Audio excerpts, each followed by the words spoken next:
Da li želite da budete promjena? Podcast je u okviru projekta Mi smo promjena realizuje mreža za evropske politike Master, okupljena oko ideje mladih ljudi da šire demokratske i promovišu demokratske vrijednosti u Crnoj Gori. A da li institucija zaštitnika ljudskih prava na pravi način štiti ljude i suzbija namjere da se širi govor mržnje i diskriminacija kao takva, čućemo od Duške Šljivančanin iz institucije ombudsmana i Petra Markovića, psihologa. Dobrodošli. Drago mi je da ste izdvojili vrijeme da razgovaramo na ovu temu danas. Duška, krenut ćemo od pitanja za tebe. Krenula bih od srži današnje teme. Da li institucija zaštitnika ljudskih prava radi dobar posao po pitanju suzbijanja diskriminacije i govora mržnje koji je, čini mi se, sve više prisutan u javnom prostoru?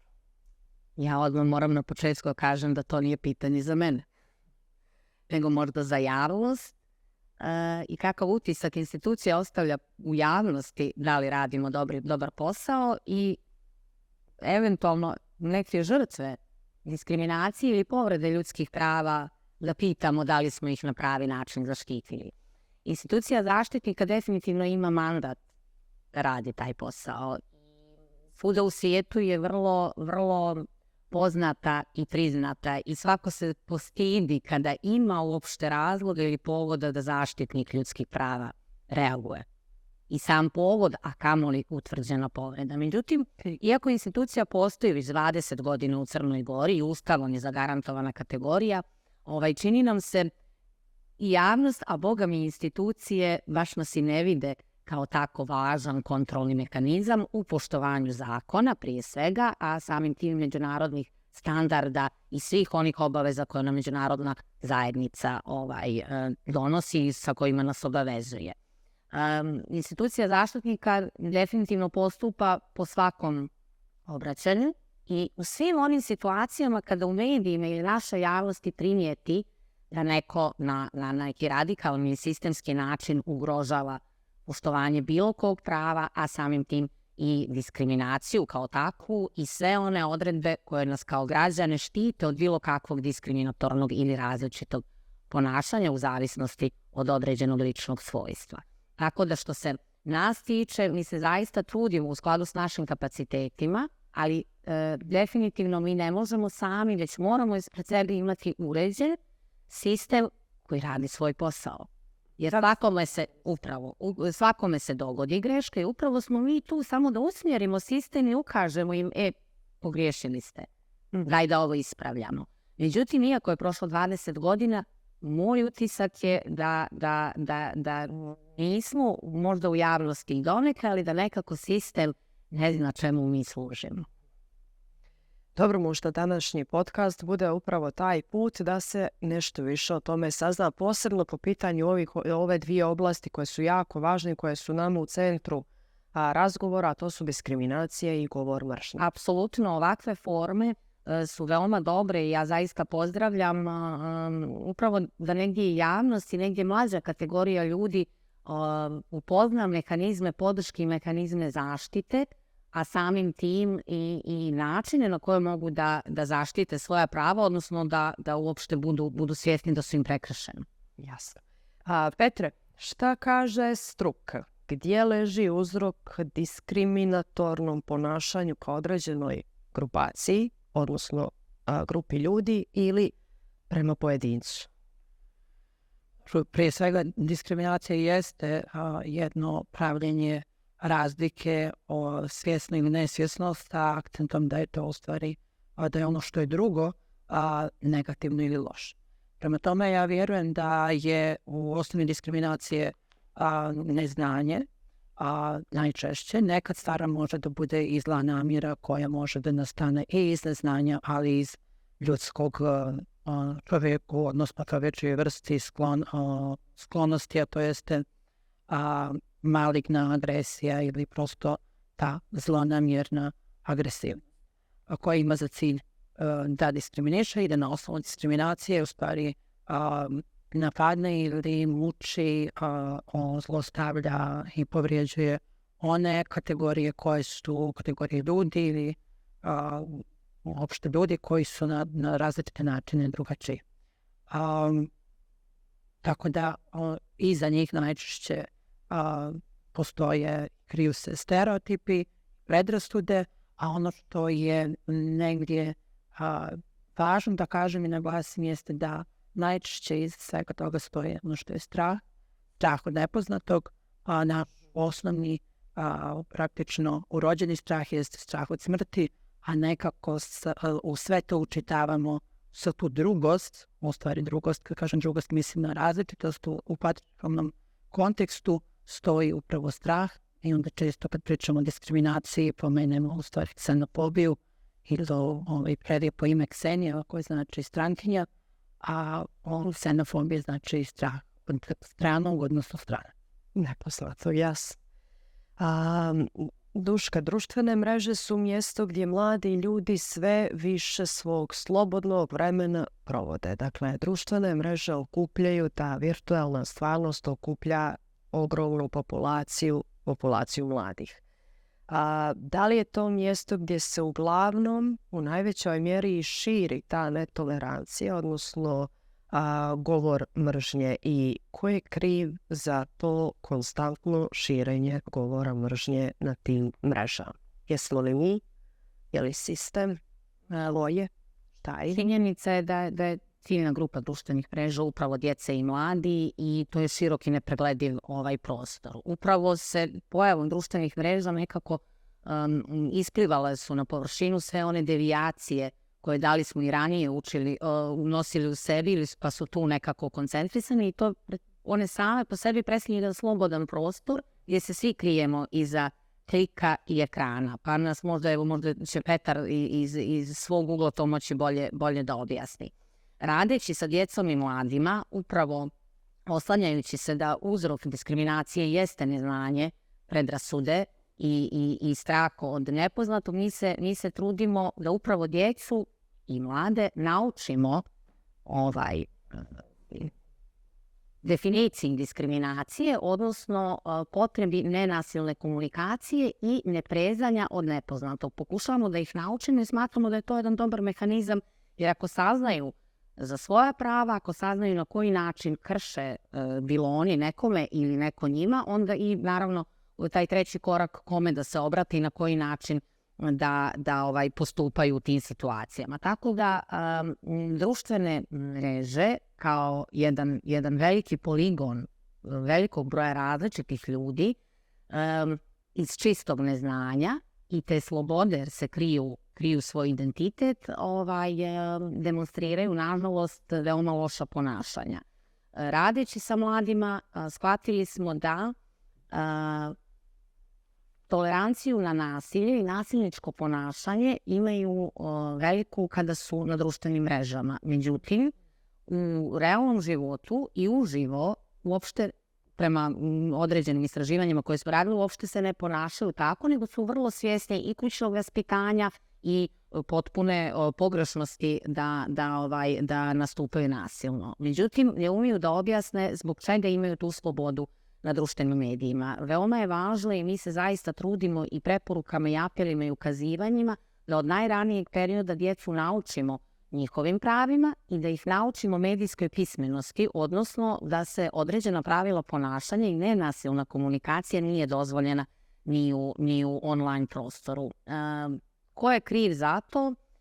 Mislim da se svima nama život itekako digitalizovao i ubrzao. Više djetinjstva nisu ista kao nekada. To ne znači da su nekada bila bolja, samo su sada drugačija. Potrebna je edukacija kako djeci i mladima, tako i roditeljima i svima nama na koji način da se nosimo s određenim promjenama. Da li je to tranzicija, da li je to društvo, da li je to sistem i prosto da se svi mi potrudimo da se suzdržimo od nasilne komunikacije kako ne bi davali primjer djeci, mladima, da je to prihvatljivo na bilo koji način i u bilo kom prostoru. Tako da mislim da treba uzroke da tražimo u vaspitanju, u obrazovanju, ali i negdje u društvenoj svijesti i reakciji medija na određene promjene koje su interesantne. Petra, kakav je utjecaj društvenih mreža na formiranje ličnosti? Čujemo često od mladih da trpe to cyber nasilje. Može li se to tako, pretpostavljam da je korektno reći cyber nasilje i maltretiranje u tom online prostoru? Da li to i kako utiče? Utiče, upravo je i Duško pomenula taj odnos djece prema nasilju i odnos prema samima sebi i sopstvenoj odgovornosti kad to rade iza nečega što je avatar ili iza nečega što je njihov profil i kad treba da stanu ispred onoga što osjećaju kao svoj subjektivitet i ono što oni jesu. Cyber prostor daje, to je jedan prostor gdje u kome praktično nema granica i čini se da nema odgovornosti. Iz tog razloga djeca često nisu ni svjesna šta rade i na koji način je to što rade, odnosno komentarišu, ismijavaju, postavljajući slike, praveći mimove, praveći grupe, na koji način mogu da utiču na psihičko zdravlje vršnjaka i uopšte ljudi kojima se na taj način bave. S druge strane, žrtva, odnosno onaj koji biva izložen cyber nasilju, nema mjesto gdje može da se sakrije. Kad smo pričali o vršnjačkom nasilju, nekad kad nismo bili ovako digitalizovani, onda je kuća mogla biti sigurno mjesto u nekim srećnim okolnostima gdje to dom i porodica jesu. Ako se okrenemo, ne znam, što me diskurs vodi u tom pravcu, kad kažem kuća je sigurno mjesto za žene, je recimo kuća bila najnesigurnije mjesto, pa nije bilo siguran prostor.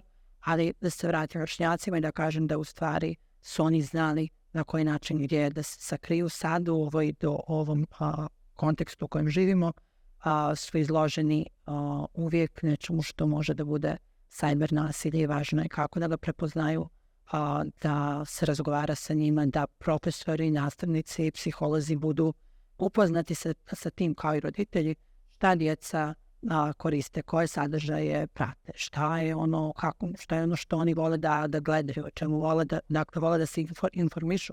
Ja dosta toga učim kroz moje mlade klijente i suočavam se sa mnogim stvarima koje ne znam, kriptovaluta do raznoraznih igrica i sredstava različitih komunikacija, sredstva komunikacije koje nisu postojale ili za koje ja nisam bio informisan dovoljno. Da. Petra, ugostili smo te da nam iz pozicije struke govoriš o ovim pojavama, ovim anomalijama društva, koje postaje sve više, usudit ću se da kažem, tolerantno na predrasude, na uvrede, na omalovažavajuće karakterne one osobine koje negdje se šire brzinom svjetlosti. Međutim, osim toga i sam možeš svjedočiti širenju govora mržnje u odnosu na drugog i drugačijeg na svom primjeru. Ti si bio i, mogu li reći, sada si meta napada u odnosu na svoju pojavu. Zašto te vrijeđaju? Zašto te napadaju? Ja sam prisutan u medijskom prostoru, mogu reći, relativno skoro preko 2 godine i dešava se da u trenutku kad u našem regionu se događa najstrašnija tragedija koja nas sve pogađa, da se na neki način ja nalazim kao osoba koja se prezentuje na ovaj ili onaj način kao dio američke propagande, odnosno agende koja ima za cilj da upravo tu djecu uništi, da utiče na njihovo mentalno zdravlje na taj način što će da ih pretvori u pripadnike LGBT populacije, samo zbog toga što ja ne izgledam kao tipičan muškarac ili kao tipičan psiholog. Tako da ovdje govorimo o sve većem značaju, sve većoj izloženosti i pravljenju diskriminacije na osnovu fizičkog izgleda. A ono što na neki način me dodatno zabrinjava jeste što su to uvrede koje mi upućuju jeste kako možeš da izgledaš kao žensko. Onda možemo da govorimo o tome da mi jesmo jedno patriarhalno, bizogino i heteronormativno društvo u kome je taj neki, kažem, talas te slobode govora, kako oni koji u stvari govore govor mržnje, opravdavaju svoje djelovanje, tako da je važno napraviti razliku između toga što je u stvari sloboda govora, jer svako ima mišljenje i svako ima pravo na mišljenje, ali nema pravo da izgovara sve ono što je u stvari jedan vid verbalnog fašizma, odnosno vid nečega što stvara atmosferu linča, jer ono što se desilo meni, mislim, dešavalo se i mnogima prije mene, a može da se desi i nakon ove situacije, samo mjeste stvaranja atmosfere linča iz koje se na kraju desi fizički napad. Duška, bila si jedan od predavača na radionicama u okviru projekta Mi smo promjena, u odnosu na koje danas snimamo podcaste, koje su se održale u 8 gradova Crne Gore. Je li tako? Koji su tvoji utisci? Šta su mladi rekli, odnosno koji su njihovi ključni problemi, koje su njihove poruke u odnosu na šta se osjećaju najviše diskriminisanim i da li diskriminaciju prijavljuju nadležnim institucijama, da li uopšte znaju puteve prijavljivanja diskriminacije. To je ono o čemu si govorila na početku, je li tako? Hajde da malo otvorimo instituciju za informacije. Ono što je glavni utisak sa svih održanih radionica jeste da mladi žele da saznaju. I to je fenomenalan početni korak. A to nas negdje vraća. Sljedeći utisak je jedno prilično neznanje i nepoznavanje prava koji im pripadaju. Što smo negdje i na početku ovog razgovora negdje i utvrdili kao osnovni uzrok za neprihvatljivo ponašanje prema drugoj osobi. Tako da smatram da radionice koje smo mi sprovodili su više nego neophodne i to ne kao vid neformalnog obrazovanja, nego kao nešto što treba da bude kontinuirano. Previše mi mladih imamo da bi ih sve obuhvatili sa samo 8 i te stvari ne smiju da zavise od entuzijazma pojedinca da održi i da podijeli svoje iskustva, da podijeli znanje i prikupi iskustva mladih. Veliko osveženje i za mene, a nadam se i za sve učesnike ovih radionica, fenomenalno druženje i negdje razmjena iskustava. Ono što jeste činjenica da je veoma malo mladih uopšte upoznato sa pojmom diskriminacija. Diskriminacijom se svi frljamo.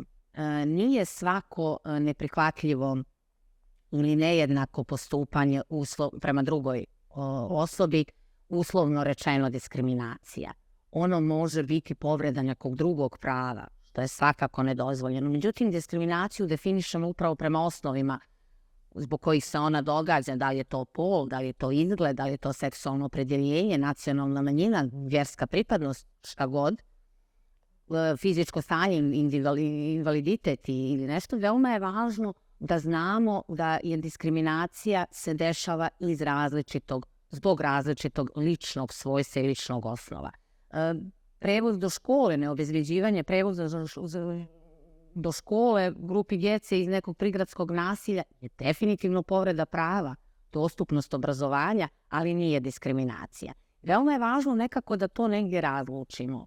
Divno je i fenomenalno je da mladi i djeca rezonuju svaku povredu i svako neprihvatljivo ponašanje, bez obzira da li je ono diskriminacija ili ne, što znači da su svjesni i da imaju osjećaj pravednosti i pravičnosti, što negdje Konvencija o ljudskim pravima sama po sebi u stvari govori o jednom univerzalnom pristupu čovjeku koji jeste u svojoj biti ima tu pravičnost. Tako da to raduje da oni detektuju sve nepravilnosti, sva nejednaka postupanja, sve negdje falinke sistema, a ono što se negdje izdvojilo i što je zajedničko, čini mi se, bez obzira u kom gradu smo to i sa kojom kategorijom mladih smo radili, jeste definitivno primjećivanje razlike po nacionalnoj osnovi, određene diskriminacije u odnosu na nacionalnost, odnosno i vjersku pripadnost, definitivno nepoznavanje i neprepoznavanje potreba kada su u pitanju LGBT IQ osobe donekle neprepoznavanje potreba lica sa invaliditetom, što se naravno kroz radionice razrađivalo. Ja sam sigurna da su oni sad potpuno drugačijim stavom izašli sa tih radionica gdje smo govorili i o tom strahu od nepoznatog i svim nekim potrebama koje je neophodno ispuniti nekim drugačijim kategorijama od prosječne. To je svakako bila jedna od tema koja se nekako provlačila, je politička pripadnost, posebno kad je u pitanju polje zapošljavanja ili eventualno polje obrazovanja. I mislim da je to, i da svakako položaj žene. Stavovi u odnosu na to su se razlikovali u zavisnosti da li radimo u Petnici ili radimo u Kotoru. Tu smo također primećivali određene razlike koje potiču negdje vjerovatno i od porodice, od vaspitanja i prosto razvijenosti grada iz kojih nam mladi dolaze. Ali ono što je zajedničko je definitivno želja da saznaju i svi mislim da su otišli sa utiskom da bi mnogo voljeli, da bi veoma voljeli da takve programe su imali i ranije i možda i kroz obrazovni sistem. Da se nastavi ta vrsta edukacije. Petre, nije nepoznato da neki primjeri diskriminacije ostave traga zauvijek na pojedincu koji je u tom trenutku diskriminisan. O tome govori psihologija upravo. Da li se ljudi koji su diskriminisani obraćaju psiholozima i ako je tako, šta im kažeš? Kako izgleda taj razgovor i kako izgleda ta razmjena iskustava između dvoje ljudi? Svaki klijent je u stvari individualni, je jedinka za sebe koje treba da se pristupi na način, na poseban način. Ono što mogu da kažem jeste da je najstrašnije kad povjeruju da treba da budu diskriminisani, kad povjeruju da su loši zbog toga što su drugačiji, zato što su, ne znam, ekonomsko slabijeg statusa, što se često dešava kad govorimo o vršnjačkoj diskriminaciji, što su pripadnici nekog manjinskog naroda ili pripadnice. Tako da, što mogu da im kažem u stvari? Ono što njima najviše treba jeste da ih neko vidi i da ih vidi sa svim onim kvalitetima koje oni imaju i sa svim onim iskustvima i nedostacima koje nose. Ali nikako da povjeruju da su manje vrijedni zbog toga što ih nešto što je većina diskriminiše zbog toga što su drugačiji, a često i da ne uđu u jedno ponašanje, a to jeste da ne uđu u to diskriminatorno ponašanje prema još manjoj, to jest onim drugosti u drugosti. To jest, sjećam se jedne radionice gdje je djevojčica Romkinja rekla da nikad ne bi putovala, bila je uvjerba sa kim ne biste putovali i sa kim biste putovali. I sad djeca su diskriminisala djevojčicu romske nacionalnosti, a onda je ona rekla ona nikad ne bi putovala sa nekim koji je Azijat. I onda tu na tom primjeru možemo da vidimo kako se u stvari diskriminacija uči i kako se uči i na koji način se onaj koji je diskriminisan osjeća snažnijim ako i on proba da diskriminiše ili ako krene diskriminiše. Zato je važno da u stvari kad se sretnemo sa djecom, kad se ja sretnem konkretno sa onima koji su diskriminisani, da ih upravo ja ne samo da diskriminišem i da prepoznaju koja je diskriminacija, gdje i da diskriminacija nije nešto pošto treba da povjeruju, ali moraju da uvaže da postoji i da naučimo kako da se sa njom nose i bori. U ovom periodu govorili smo o nekim uzrocima. Hajde da vidimo šta je sa posljedicama. Pitanje za razmišljanje oboma. Imali smo slučajeva pritvaranja i podizanja optužnica protiv ljudi koji vrše diskriminaciju nad pojedincem ili grupom pojedinaca po bilo kojoj osnovi koju smo nabrajali i nije zgoreg da kažemo da smo svjedoci da je kod nas najčešća diskriminacija u odnosu na nacionalnu, vjersku i pretpostavljenu seksualnu orijentaciju. Međutim, kako vrijeme prolazi, ti se slučajevi zaboravljaju i nastaju neki novi, po istom ključu nastanka onih koji su se zaboravili. Da li nas sve to vodi u pravac razmišljanja da tome neće doći kraj? Prvo neko pitanje individualno, a dalje Da li institucije sistema najdirektnije zadužene za ovakve anomalije imaju kapacitete da spriječe ovakvo ponašanje? Jer dakle, ako imamo tu jednu konstantnu zaboravljenu perspektivu jednih, ponovljenu drugih, to sve nekako ide od jednog Petra koji je danas do Petra koji će biti već sutra. Drugi Petar. Kako, šta kažemo? Ono što nas uporno vraća na početak ovog razgovora jeste edukacija svih nas. Kako od djece, mladih građana, roditelja, službenice na šalteru, do ministra i do direktorata i načelnika policije i običnog saobraćajca i čovjeka koji radi u vodovodu. Treba nam svima jedna edukacija. Prosto da naši zakoni, što se zakona tiče, mi smo nekako ispratili Evropu. To je prvo što uradimo. I mislimo da smo time završili posao jer smo štrekirali neki folder koji šaljemo Evropskoj.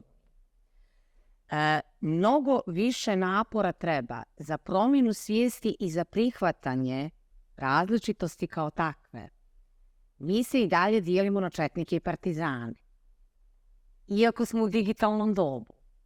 Mi smo zakonima dozvolili kao izuzetak, mi toliko idemo napredno zakonima da smo dozvolili istopolne brakove. A i dalje imamo prebijanje u komšiluku zato što neko muško polo ima rozu majicu. Mi neke stvari izgleda radimo pogrešno.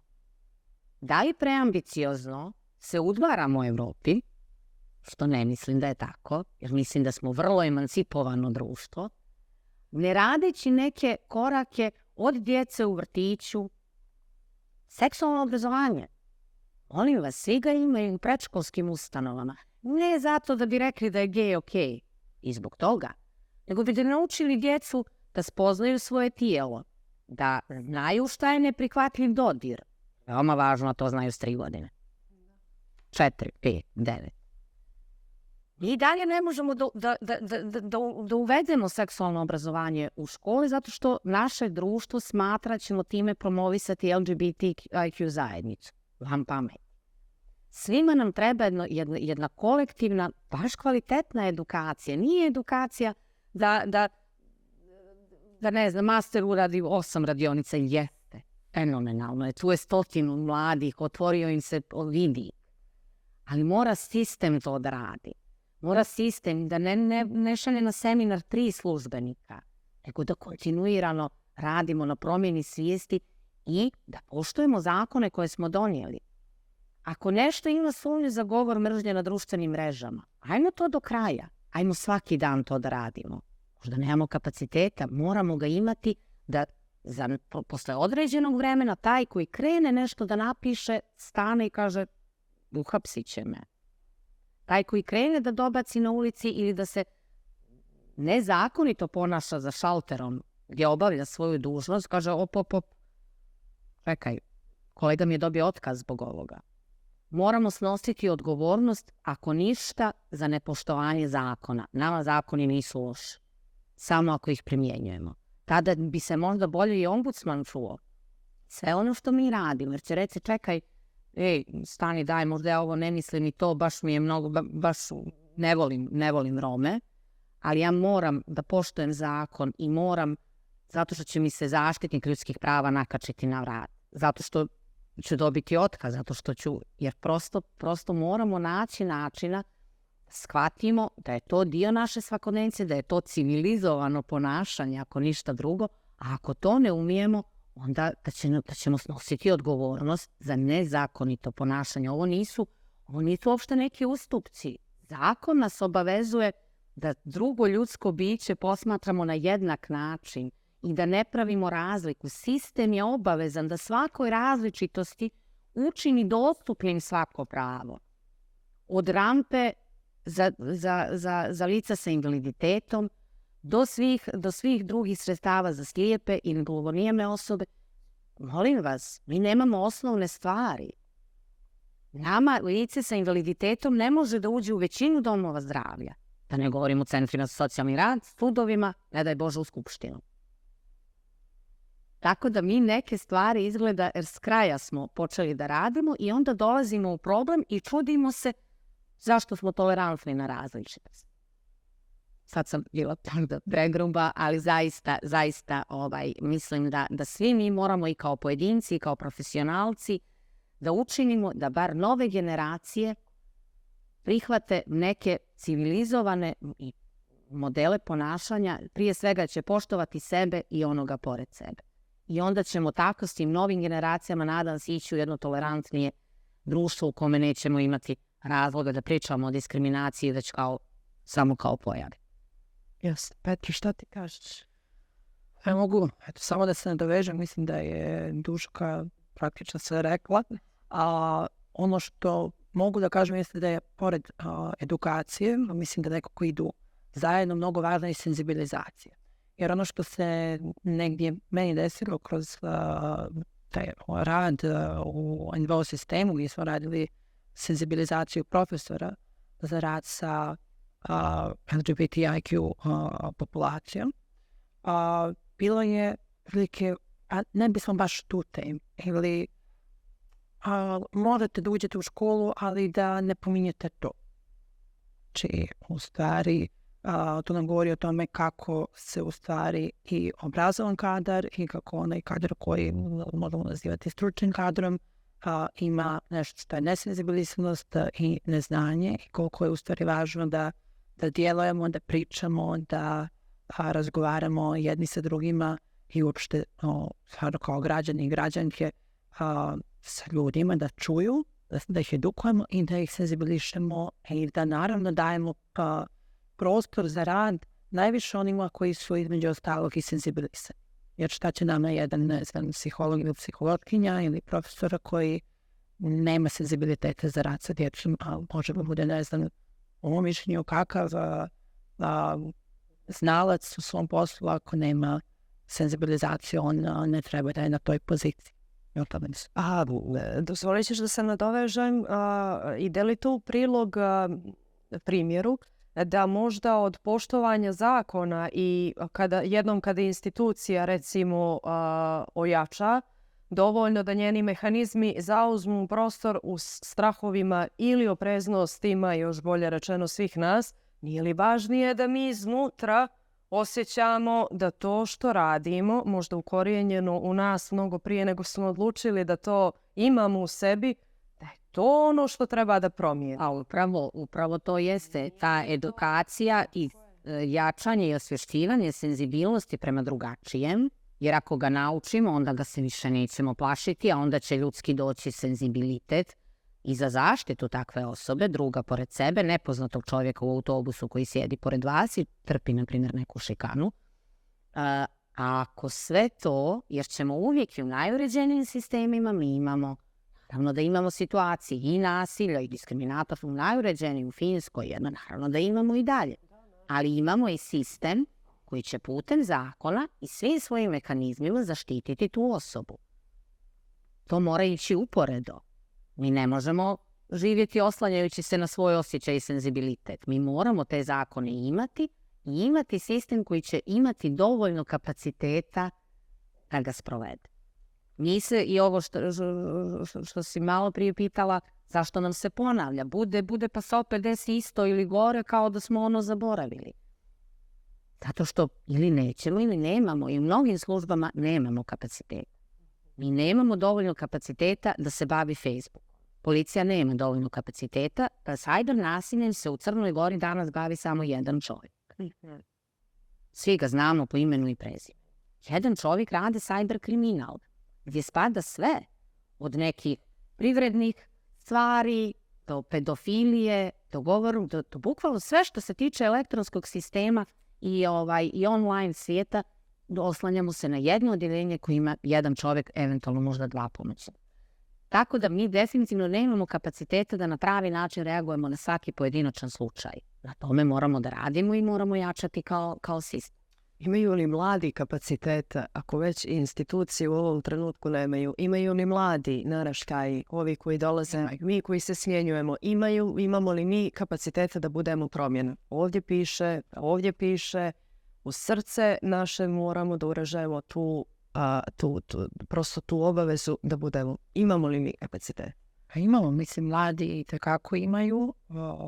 Mi smo, koji smo malo manje mladi, ali još uvijek mladi, tu da ih podržimo da budu promjena, da se u stvari ne plaše da budu promjena. Ja dolazim iz jednog pravca koji se zove Gestalt, koji na samo ljudsko biće u stvari posmatra kao nešto što se stalno mijenja i dobije novi oblik i formu sa kojim se srećemo.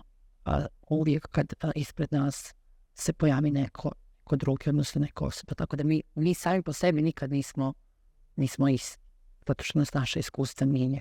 Sad, u Crnoj Gori postoji ono da onaj koji mijenja mišljenje je loš karakter. Recimo, ako idemo iz takvih stereotipnih uvjerenja, a smještamo ih u kontekst vrijednosti, možemo da imamo problem. I ono što mislim da je važno, dolazi i kroz edukaciju i senzibilizaciju, jeste poštovanje, ali nekad je ljudima, čini mi se, kao vrsti neophodno i straho poštovanje, kad govorimo o zakonskim normama, jer sa druge strane mi to imamo kod ljudi koji vjeruju u religijske dogme na različite načine interpretirane, pa onda iz njih znaju da djeluju nekad jako dobro, nekad čak i vrlo nasilno. Mnogi govore da su institucije zakazale po brojnim pitanjima, na brojnim nivoima. Međutim, promjena kreće od pojedinca, kreće od nas. Mi nismo institucija. A to znači da treba da budemo ona promjena koju želimo da vidimo u svijetu. Ovo nisam rekla ja danas, ovo je kazao Gandhi mnogo davno. Pitanje je da li želimo da budemo promjena. Ja želim.